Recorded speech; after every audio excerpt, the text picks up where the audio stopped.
Okay, so problem number 5. You are asked to find the log of 140. And the only thing you can do to use that, or to find that, you know the log of 4 and the log of 14. So I need to rewrite 140. What could you change that to? Then properties of logs, if things are being multiplied, you can add the individual logs together. The log of 14, it told us in the problem, was 1.146. Log of 10, it did not tell us, but anytime the base isn't written, we know that's 10. So this means 10 to 1, what power equals 10?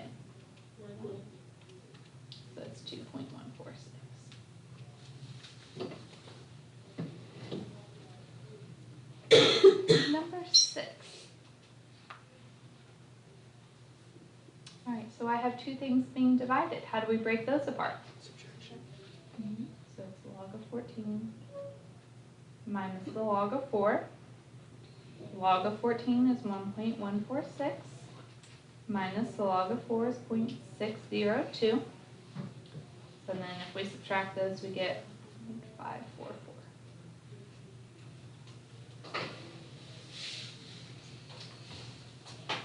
We didn't ask about 7, so I'm assuming you guys got that one, 14 times 4, and adding the logs. So number 8, how could I change 16? Two different options. Okay. Think of it as 4 times 4, where you would add your logs together. You could also write it as 4 squared, so the 2 would come down. Either way. What is log of 4? 0.602. So we get 1.204.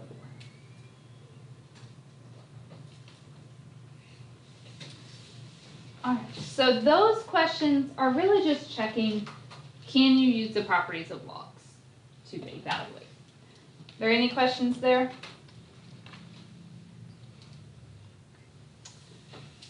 Question 11.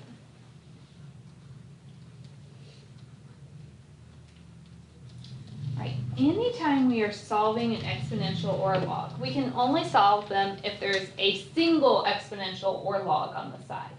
So my problem right now is I have 2 logs here. I need to combine them into 1. How do we do that? Right. Since those logs are added, you combine them into 1 by multiplying the arguments. On this, now if there's a log on one side, we change it into exponential form. What is the base if we have ln? So that would be e to the 3rd power equals 6x. Make sure you know how to go back and forth. On the last quiz, that got some people, they messed up this definition, and you will not be able to do well on this test if you can't change your log into an exponential. So make sure you know. You always, always, always start with the base. The base of the log and the base of the exponential are the same. So then to finish it, we just divide by 6. So you could tell me either the 3rd over 6 or the decimal is 3.3467. I'll take either.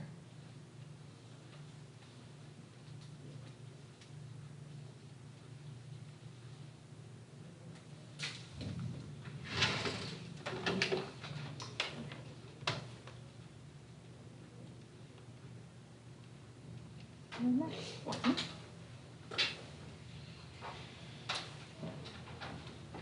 We have log base 3 of x squared minus log base 3 of 7 equals 3. Again, I can't do anything until we have a single log on one side. So how do I combine those into a single log? Divide. So it's x squared divided by 7. Then, anytime the log is on one side, we change it into exponential. You start with your base. So it'd be 3 to the 3rd power equals x squared over 7. 3 cubed is 27. Multiply over our 7. So x squared squared equals 189 square root plus and minus. If you were looking at my answer key, I think I left it, or I had it in radical form. If you gave me the decimal, that's also fine. But every log problem, what do we have to do at the end? Check. On these logs, you have to make sure your argument is positive. Now, if I just put in x and square it, it's positive no matter what. But the properties of logs still have to be true. The properties tell me I have to be able to bring this square down to the front. If I'm going to take that square down to the front, can this number be a negative? No. So that's why it was only the positive option that worked, because all of the properties still have to work.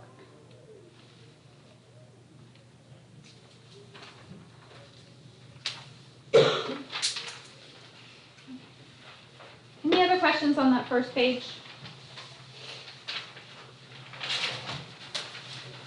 Okay, we didn't ask about a single question on the second page. That's surprising. Are we sure there's nothing you want me to go over? 13 through 20? Can you do 14? Mm-hmm.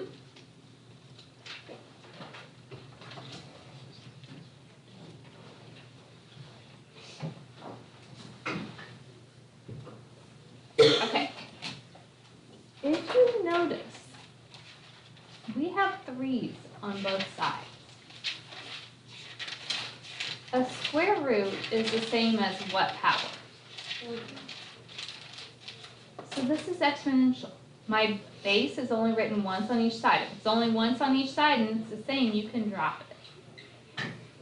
So I can just set my exponents equal to one another.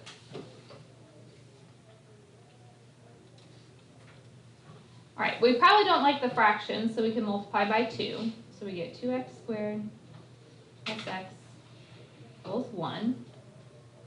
We always set quadratics equal to 0. So now what should we do? X squared plus x minus 2. Okay, multiply to negative 2 and add to positive 1.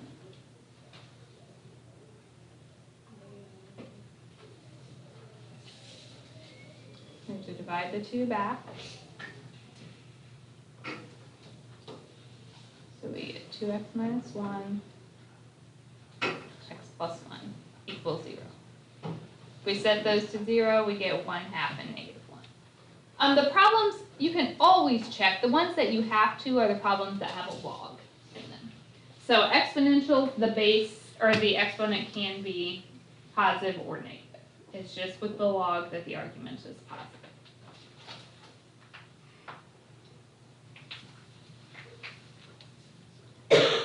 Anything else on this page?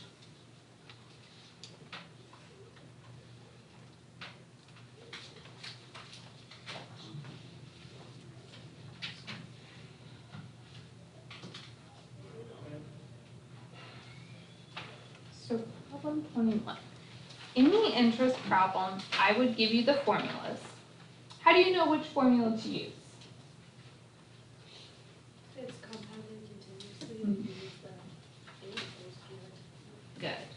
The one with the e in it, you use if it says continuously. Otherwise, I'm using the other formula. A equals p, 1 plus r over n to the nt.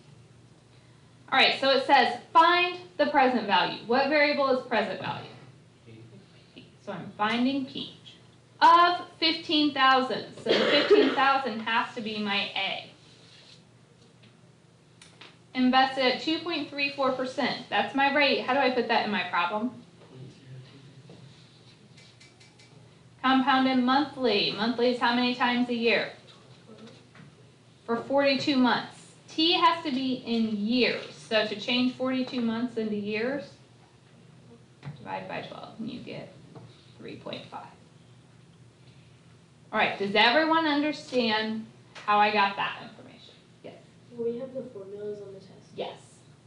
I'll do probably very similar to what I did on this question. Just put them in parentheses there. So if we plug in, A is 15,000 equals P 1 plus 0.0234 over N, which is 12, to the 12 times 3.5 power. When we did this assignment, several of you missed a lot of questions because you were trying to plug all these into the calculator, each little step, and you rounded every time, and by the end your answer was pretty far from the true answer because there's so much rounding. This is p times something. How would I get my p by itself? Divide. So you are just going to divide. You are going to type everything in at once. 15,000 divided by this whole expression.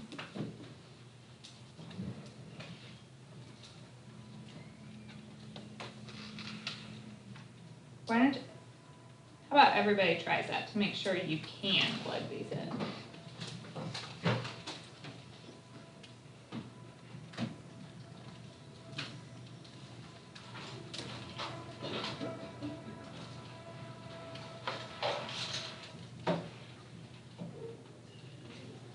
It is money, so you should round to 2 decimal places, so we get $13,821.56.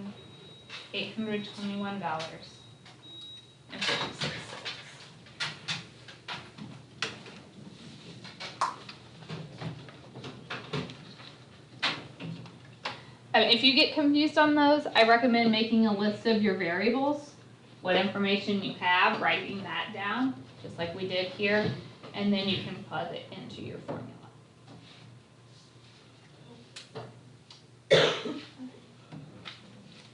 Number 22.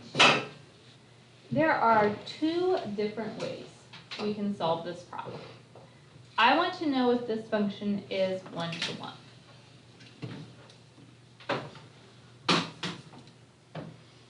So, 1-to-1 means y doesn't repeat. So the algebraic way is pretend y does repeat. Pretend that we have 2 different x's, a and b, and they give us the same y value. So if you solve this for a, add over your 6,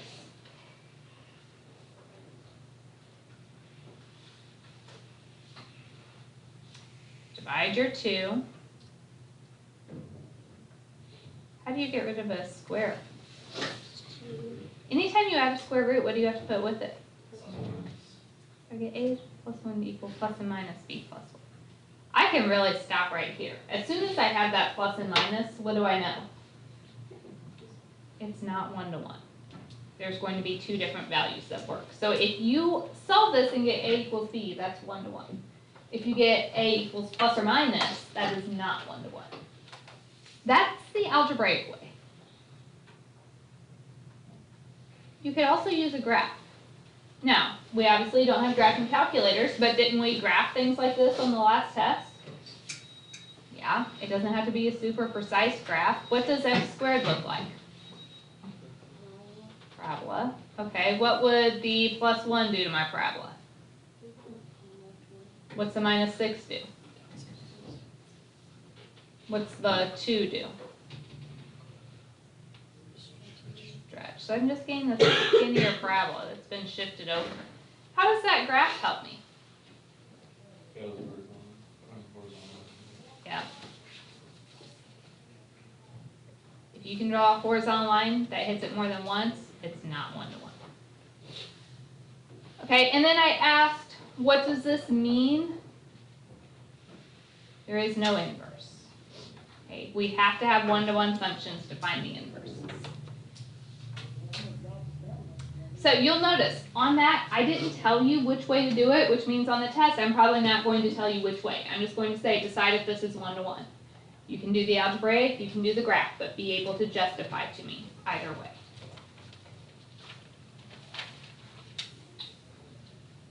Let's look at 23.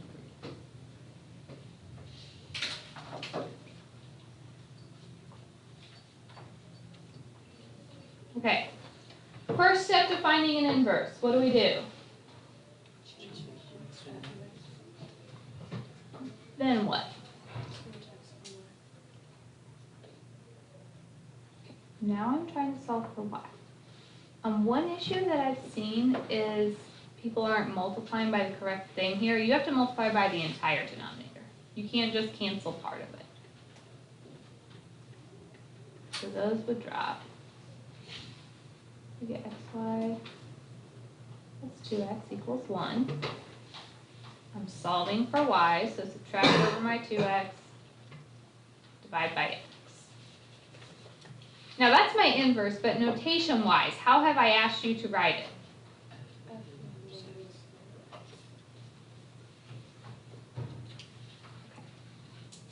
So there's our inverse. Domain and range, remember, the domain of the function, those become the y, so that's the range of f inverse. The range of the function is equal to the domain of f inverse.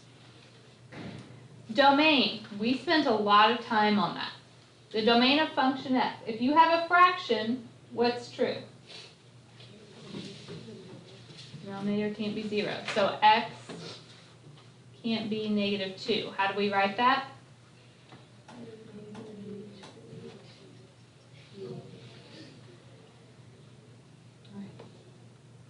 Range is harder to tell, but we could do the domain of the inverse pretty easily. If I look at that, it's a fraction. We know in a fraction the bottom can't be 0, so x can't be 0. So negative infinity to 0, union 0 to infinity. Is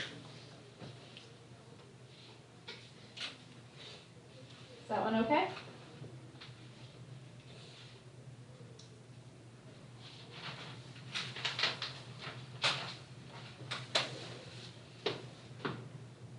Okay, I think quite a few people maybe had missed this one just when I was glancing at them, looking through. What do we do first?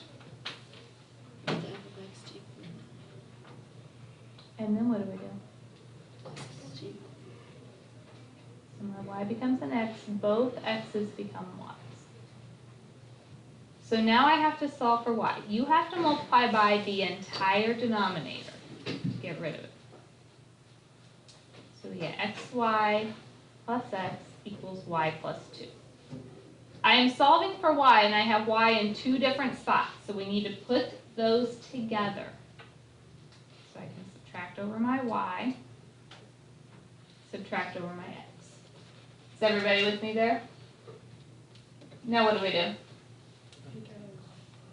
Take out the y, and that's an x minus 1. So now we can divide by x minus 1.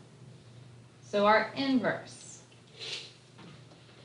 is 2 minus x over x minus 1. Depending on how you solved it, you might have had x minus 2 over 1 minus x. That's equivalent. So, domain of the function is the same as the range of the inverse. Looking back at my original function, what can x not be? So it would be negative infinity to negative 1, union negative 1 to infinity. Range of the function is the same as the domain of the inverse. Look at our inverse. What can x not be? So, negative infinity to 1, union 1 to infinity. All right. And we handle those on the test.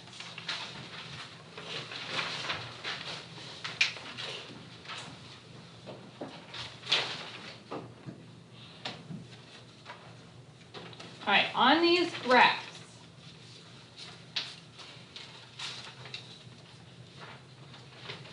if I ask you to graph an exponential, what did we do?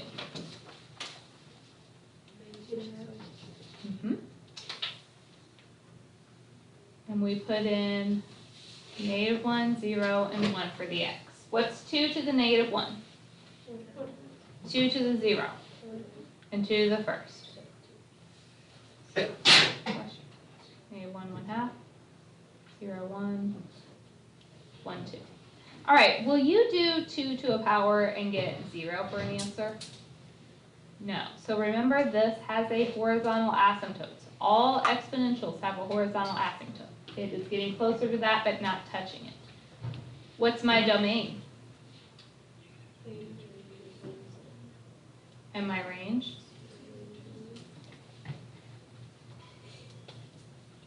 Then, g of x is 1/2 to the x. So when you make your t-chart, we're still putting in -1, 0, and 1 for the x. What's 1/2 to the -1? 1/2 to the 0, and 1/2 to the first. So we have -1, 2, 0, 1, and 1, 1/2. So this one still has the same horizontal asymptote, it's just decreasing instead of increasing. Domain and range are the same. -infinity to infinity, range 0 to infinity. So exponentials always have a horizontal asymptote.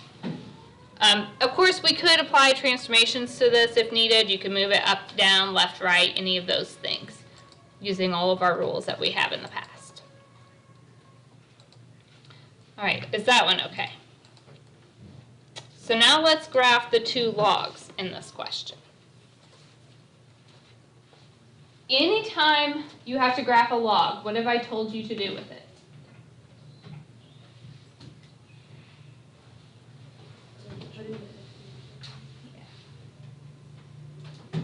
So you always start with the base. So this is 2. H of x is the same thing as y equals x. When you make your t-chart, y is the exponent. So that's the -1, 0, and 1.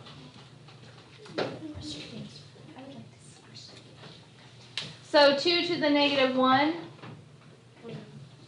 Okay. 2 to the 0. And 2 to the first is 2. So if I plot those, 1/2, A1, 1, 0, 2, 1. These always end up with a vertical asymptote, because I'm not going to do 2 to some power and get 0. So that one looks like this. My domain then is 0 to infinity. The range on the logs, -infinity to +infinity.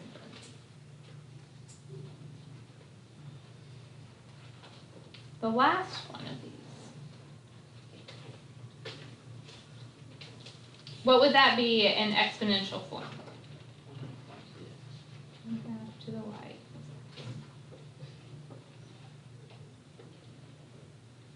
So 1/2 to the -1 is 2, 1/2 to the 0 is 1, 1/2 to the first is 1/2. So 2 -1, 1, 0, 1/2 1. So that one, again, you still have a vertical asymptote. It's just decreasing instead. So your domain is still 0 to infinity. Your range is still -infinity to infinity.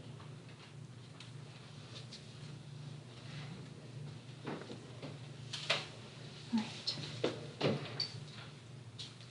What questions do you have on that?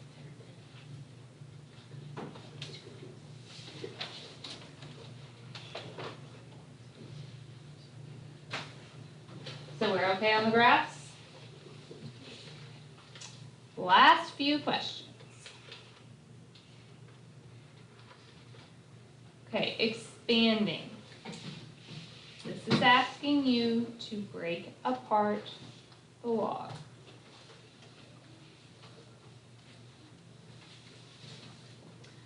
Okay, so how many different logs should I end up with? 5. I have 1, 2, 3, 4, 5 different variables here. So I'm going to write my log base 5 different times. Okay, so you have the x squared. So we put the x, where does the 2 go? In front. Anything multiplied, how do we write our logs? Log base 5 of y to the 5th, so the 5 comes in front. Plus log base 5 of z. That was under a square root. What kind of power is that? These were on the bottom, so what should I do with those logs? Minus log base 5 of a. Where does the 4th power go? The front.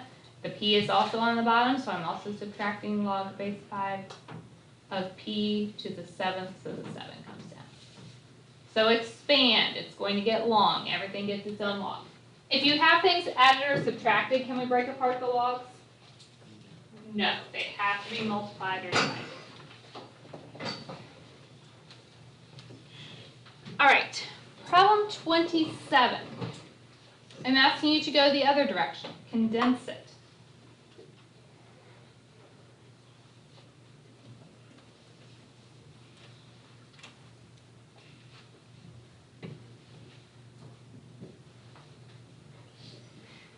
So,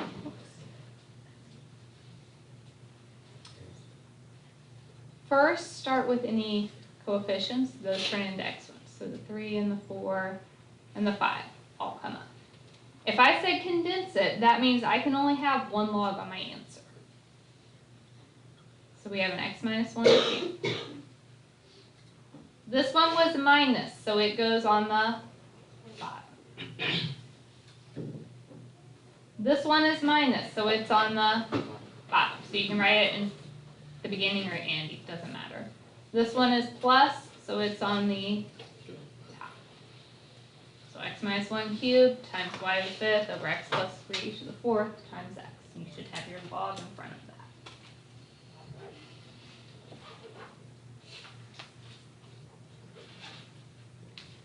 The last question, problem 28.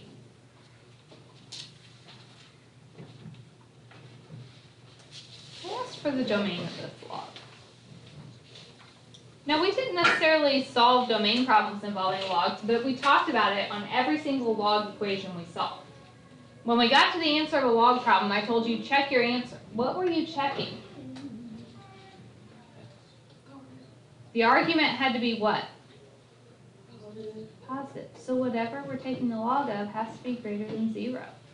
So 2x has to be greater than 3, so x has to be greater than 3 halves.